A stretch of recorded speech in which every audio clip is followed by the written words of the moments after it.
Hello friend, আসসালামু আলাইকুম। সবাই কেমন আছো? আশা করি আল্লাহর রহমতে ভালো আছো। জি, আলহামদুলিল্লাহ আমিও ভালো আছি। তো নতুন একটা ব্লগে তোমাদের সবাইকে জানাই স্বাগতম।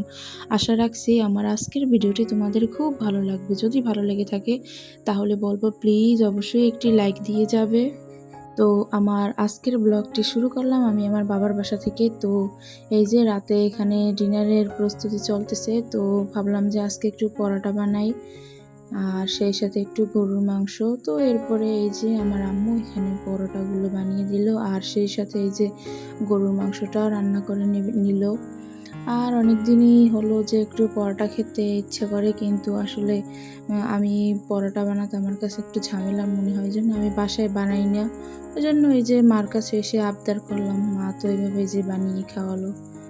তো এরপরে সবাই আমরা খেলাম মজা করে। তো খাওয়া দাওয়া শেষে এরপরে এই যে একটু আম খেয়ে নিলাম। তো এরপর পরদিন বাসায় চলে আসলাম। আর কোরবানির পরের দিনই দেখা যায় যে আমি বাপের বাড়ি চলে গেছিলাম। তো প্রায় ওখানে কিছুদিন থাকলাম। আর এরপরে সংসারের এসে তো দেখি অবস্থা খুবই খারাপ। আর আমার শাশুড়ি মা সেও গেছিলো তার বাবার বাসায়, মানে তার বাপের বাড়িতে। তো এরপরে তো মানে সংসারে যদি কোনো মানুষজন না থাকলে তাহলে তো ঘরের কি অবস্থা হয়, মানে খুবই জঘন্য। তো এই জন্য ভাবলাম যে কাজটা শুরু করার আগে আগে একটু লেবুর শরবতটা খেয়ে নিই। তো আমি সকাল সকাল উঠি প্রতিদিন এরকমের 1 গ্লাস একটু লেবু পানি খাই। তো লেবু পানিটা খেয়ে এরপরে সকাল সকালই উঠে ভাবলাম যে আগে সব কিছু একদম পরিষ্কার করে নিয়ে এরপরে সকালের নাস্তাটা খাবো, যেহেতু অনেক দিন পর্যন্ত বাসায় ছিলাম না, ওই জন্য আর কি খুব নোংরা হয়েছিল। আর দেখা যায় যে বাসায় যদি 2-1 দিন যদি না থাকা যায়, ঘর দুয়ার পরিষ্কার রাখলেও এরপরও এসে দেখা যায় যে ওগুলা অনেক নোংরা হয়ে যায়। তো এরপরে এসেই দেখলাম যে বেসিনের অবস্থা খুবই খারাপ, একদম প্রচুর ময়লা জমেছিল। তো আর রান্নাঘরের আমার সবথেকে এই যে পরিপাটির জায়গাটা হচ্ছে এই যে বেসিনটা, তো এটাকে আমি আগে সর্বপ্রথম পরিষ্কার করে নিলাম। তো নিয়ে এরপর আমি আমার পাশের যে সিঙ্কটা এটারও একটু পরিষ্কার করে নেব, কারণ এর মধ্যে দেখছিলাম প্রচুর পরিমাণে পিঁপড়া হাঁটাহাঁটি করছিল। আর পিঁপড়া দেখলে তো আমার খুব বিরক্ত লাগে, যেহেতু ওরা খুব নোংরা জায়গায় থাকে। এরপরে এই যে ডাইনিং টেবিলটাও একটু পরিষ্কার করে নেব, যেহেতু এখানে বসে সবাই খায়। আর বাসায় যেহেতু ছিলাম না, সব কিছু একদম নোংরা হয়েছিল। আর এরপরে যে টেবিলের যে গ্লাসগুলো ছিল এগুলোকেও ধুয়ে নেব, কেননা এগুলোতে তো আমরা পানি খাই। তো দেখা যায় যে এর মধ্যে তেলাপোকা বা টিকটিকি বিভিন্ন ধরনের পোকামাকড় হয়তো বা এর উপরে পড়েছে বা হেঁটেছে, যেহেতু বাসায় কেউ ছিলাম না ওই জন্য।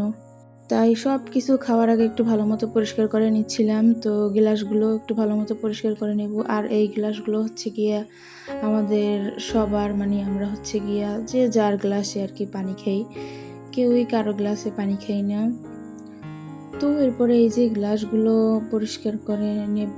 তো নিয়ে এরপরে এটাকে রেখে এরপরে আমি এরপর প্লেটগুলো ধুয়ে নেব। আর প্লেটগুলোর মধ্যেও এসে দেখলাম যে তেলাপোকা হাঁটাহাঁটি করছিল। তো এরপরে এই যে এগুলোকে একটু ভালো মতো পরিষ্কার করে নেব, যেহেতু এগুলোতে আমরা সবাই ভাত খাই। তো এগুলো যদি পরিষ্কার পরিচ্ছন্ন না রাখি তাহলে দেখা যাবে যে আমাদের স্বাস্থ্যের জন্য খুবই ক্ষতিকর। তাই একটু ভালো মতো প্লেটগুলো পরিষ্কার করে ধুয়ে নিলাম। আর পরিষ্কার পরিচ্ছন্নতা তো আমার বরাবরই খুবই ভালো লাগে। আর সংসারের যে কোনো কাজই আমার কাছে করতে খুব ভালো লাগে, একটু আমি বোরিং হয় না আমার। তো এরপরে এই যে এদিকে রাইস কুকারটা একটু পরিষ্কার করে নেব।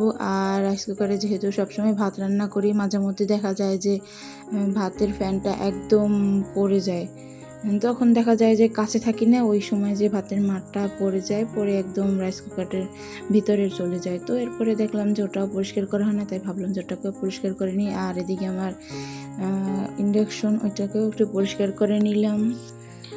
আর এরপরে যেদিকে চুলাটাও এসে রান্নার আগে ভাবলাম যে একটু পরিষ্কার করে নিই, কেননা এর উপরে তো মনে হয় বিভিন্ন ধরনের পোকামাকড় হেঁটেছে। তাই ভাবলাম যে একটু এটাকেও পরিষ্কার করে নিই। আর চুলাটা সবসময় আমি পরিষ্কার রাখি, যেহেতু এখানে সবার জন্য খাবার রান্না করা হয়। আর এরপরে এই যে এদিকে বেসিনটাও একটু পরিষ্কার করে নেব। আর এই বেসিনটা আমার মেয়ের জন্য একদমই আমি পরিষ্কার রাখতে পারি না। ওরে দেখা যায় যে আমি সবজি কাটলে ওইগুলো নিয়ে বেসিনে ধোয়াধুয়ি শুরু করে দেয়। আর ওই সবজির যে কষগুলো থাকে ওইগুলা দেখা যায় যে বেসিনে লেগে পুরো একদম বেসিনটার যে কালারটাই একদম কীরকম জানি হয়ে যায়, পুরো বিশ্রী হয়ে যায়। এরপরে এই যে এদিকে আমার শাশুড়ি মা কিছু কাঁঠাল সে ভাঙলো, ভেঙে বলল যে এগুলো খাও। তো এরপরে একটু খেলাম সকাল সকাল। খেয়ে এরপরে এই যে এদিকে মেয়ের জন্য ডিম সিদ্ধ দিলাম, আর এইদিকে দিব এই যে ওর জন্য একটু গরম পানি করে নিলাম। আর আমার মেয়েটার হচ্ছে গিয়া প্রচুর জ্বর, বলল ওর নাকি খুব গলা ব্যথা করতেছে, তো এই জন্য ওকে একটু গরম পানি করে দিলাম।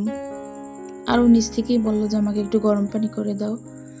তো এরপরে গরম পানি করে দিলাম, আর সাথে দেব ওরে ওই যে কিছু ডিম। আর সংসারের দেখা যায় যে ছোট্ট বাচ্চারা থাকলে ওরাই সংসারটাকে একদম পুরা ভরিয়ে রাখে। তো ওরা যদি অসুস্থ এরকম শুয়ে থাকে তখন আসলে ভালো লাগে না, আর মনটাও খুব খারাপ লাগে।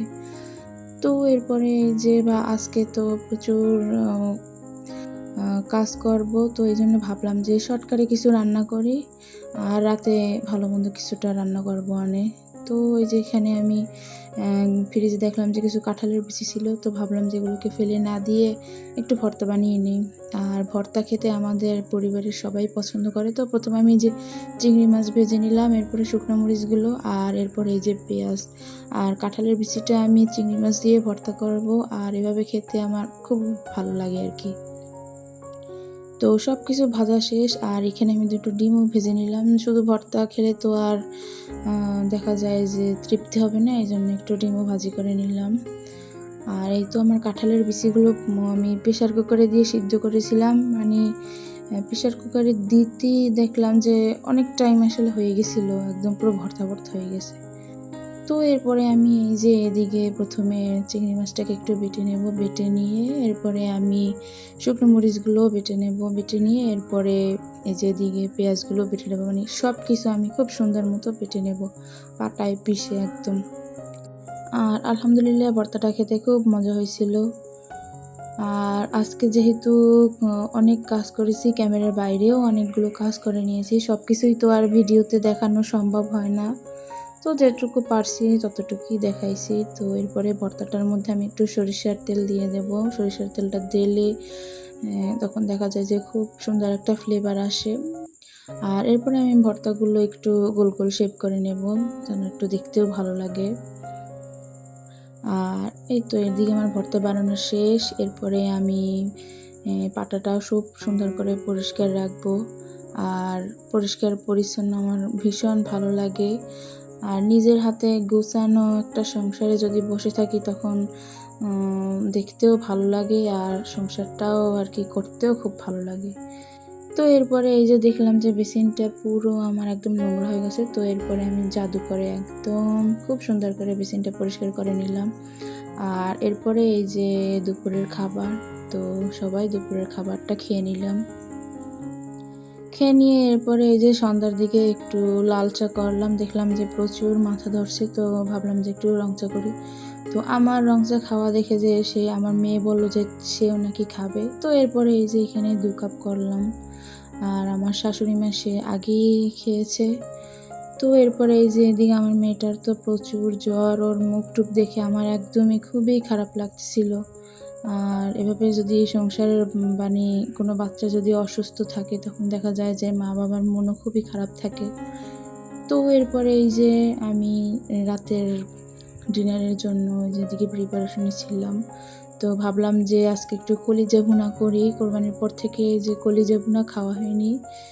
তো এরপরে যে প্রথমে কলিজাটাকে আমি একটু হালকা গরম পানিতে সিদ্ধ করে নিলাম, নিয়ে এরপর উপরের যে একটা মোটা আবরণ থাকে ওইটাকে একটু মানে ছিলে নেব। ওইটা ছিলে নিলে হয় কি খুব সুন্দর তাড়াতাড়ি এটা কুক হয়ে যায়। নাহলে দেখা যায় যে মুখের ভিতর নিলে ওইটা পুরো একদম রাবারের মতন লাগে। এরপরে আমি এই যে কলিজাটাকে অফ ক্যামেরায় একদম খুব সুন্দর করে ধুয়ে নেব। যেহেতু প্রচুর পরিমাণে রক্ত পানি বের হচ্ছে, তো একদম মানে খুব ভালো মতো পরিষ্কার করে নেব যতক্ষণ না অবধি একটু সাদা সাদা পানিটা বের না হয়।